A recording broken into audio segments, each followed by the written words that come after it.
오늘 전체 회의 중에 민주화 유공자법과 가맹사업법 등 두 건의 안건을 추가해서 심의해 줄 것을 요구하는 의사일정 변경 동의서를 서면으로 제출했습니다. 이 건에 대해서 위원장님의 조치를 부탁드립니다.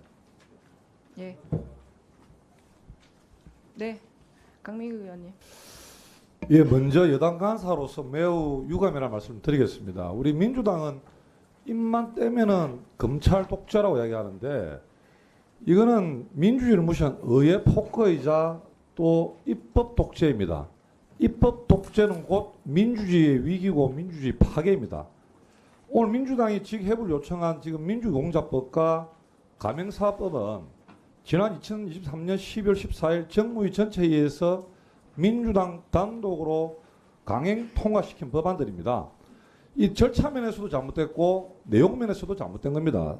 예를 들어서 민주유공자법 같은 경우는 대표적인 공안 사건인 반국가 단체 판결을 받은 난민전 사건, 그리고 경찰관 7명의 목숨을 앗아간 동일의 사건, 그리고 정교조 해체 반대 운동 등 관련자들까지 민주유공자가 될 수 있다는 거죠. 그런데 민주당에서는 별도의 위원회를 통해서 가짜 유공자를 걸러낸다고 얘기하는데 이것도 어불성설입니다. 민주유공자 심사 기준에 대한 법적 근거도 없고 또 유공자 공적과 명단도 사실 깜깜인 상태에서 정부가 어떻게 걸러낼 수 있단 말입니까? 게다가 이미 민주화 보상법에 따라서 이미 1169억 원의 보상이 이루어진 이들을 또다시 유공자로 예우하자는 것은 이 기존의 독립유공자나 국가유공자뿐만 아니라 그분 유족들에 대한 모욕이나 우롱하는 것이라고 저는 생각합니다. 가맹사법 개정안도 마찬가지입니다. 이 가맹점주에게 단체 교수권을 부여해서 점주의 권한은 크질 수는 있지만은 하나의 프랜차이즈에도 다수의 복수 노조가 생겨서 본사와 점주 간의 갈등은 불보듯 뻔한 겁니다. 이런 갈등을 어떻게 조정할 수 있을지, 가맹점주의 무분별한 협의 요청이 난립할 경우에 이를 막을 장치도 있는지, 이는 심사 한 번도 없이 정무위 전체 회의를 통과시키는 거예요. 정말 유감스럽다는 말씀을 다시 한번 드리고, 이해관계자 간의 대립으로 이 수기가 필요한 법안을 다수당이 일방적으로 직회부하는 것은 이거는 정말 대화와 타협, 토론과 합의를 중시하는 이 의회주의를 파괴하는 것 마찬가지입니다. 저는 여당 간사로서 이러한 민주당의 폭거에 가까운 상임위 운영을 절대 받아들일 수도 없고, 앞으로 우리 국민의힘은 민주당의 일방적 상임위 일정에 응하지도 않을 것이고, 반쪽짜리 상임위를 만든 책임은 오직 민주당에 있다는 말씀을 분명히 드립니다. 네. 그다음에 홍성국 간사님. 네.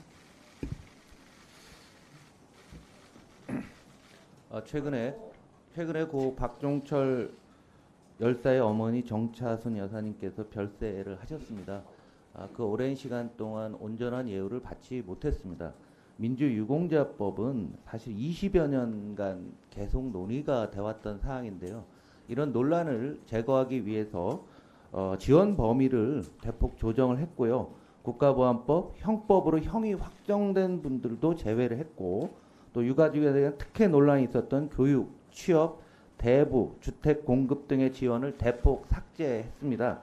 고령이 된 유공자와 유가족의 의료 양로 지원 정도만 유지를 하는 것이기 때문에 이 부분은 밀린 우리 시대의 숙제를 오늘 해결하는 거다라고 저희는 생각하고 있습니다. 가맹사업법은 지금 전 세계적으로 빅테크, 특히 유통 빅테크에 대한 규제가 굉장히 활발하게 진행 중에 있습니다. 하루가 다르게 유통 빅테크들이 점유율을 높여가면서 거의 독점화되고 있습니다. 이런 과정 속에서 우리의 소상공인과 중소기업들이 매우 어려운 상황입니다.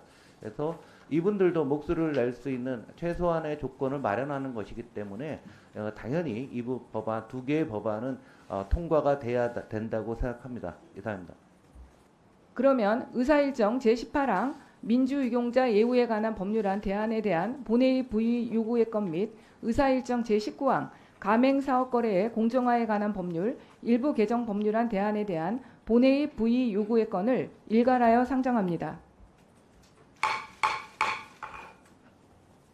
이 두 안건은 2023년 12월 14일에 우리 위원회에서 의결된 민주유공자 예우에 관한 법률안 대안 및 가맹사업거래의 공정화에 관한 법률 일부 개정 법률안 대안이 법제사법위원회에 회부된 지 60여일이 경과하였음에도 불구하고 아직까지 이유 없이 심사가 완료되지 않은 바 국회법 제86조 제3항에 따라 의장에게 이 법률안을 본회의에 부의할 것을 요구하기 위한 안건입니다. 국회법 제86조 제3항은 법제사법위원회가 해부된 법률안에 대하여 이유 없이 해부된 날로부터 60일 이내에 심사를 마치지 아니하였을 때는 심사 대상 법률안에 소관위원회 위원장이 간사와 협의하여 이의가 없을 경우에는 의장에게 그 법률안의 본회의 부의를 서면으로 요구하도록 하였고, 다만 이의가 있는 경우에는 그 법률안에 대한 본회의 부의 요구의 여부를 무기명 투표로 표결하되 해당 위원회 제적위원 5분의 3 이상의 찬성으로 의결하도록 규정하고 있습니다. 이와 관련하여 위원장이 지금까지 위원님들의 의사진행 발언을 고려해 보았을 때 이의가 있는 것을 확인하였습니다. 따라서 국회법 제86조 제3항에 따라 동 안건에 대해서는 무기명 투표로 표결하도록 하겠습니다. 지금부터 의사일정 제18항 민주유공자 예우에 관한 법률안 대안에 대한 본회의 부의 요구의 건 및 의사일정 제19항 가맹사업 거래의 공정화에 관한 법률 일부 개정 법률안 대안에 대한 본회의 부의 요구의 건을 무기명 투표 방식으로 표결하겠습니다. 위원회 직원들께서는 기표소를 설치하여 주시기 바랍니다. 투표 준비를 위하여 잠시 정회하였다가 투표 준비가 끝나는 대로 바로 속개하도록 하겠습니다. 그러면 먼저 민주유공자 예우에 관한 법률안 대안에 대한 본회의 부의 요구의 건의 투표 결과를 말씀드리겠습니다. 총 투표수 15표 중 가 15표로 의사일정 제18항 민주유공자 예우에 관한 법률안 대안에 대한 본회의 부의 요구의 건은 가결되었음을 선포합니다. 결과 가 15개입니다. 다음으로 가맹사업거래의 공정화에 관한 법률 일부 개정 법률안 대안에 대한 본회의 부의 요구의 건의 투표 결과를 말씀드리겠습니다. 총 투표수 15표 중 가 15표로 의사일정 제19항 가맹사업거래의 공정화에 관한 법률 일부 개정 법률안 대안에 대한 본회의 부의 요구의 건은 가결되었음을 선포합니다.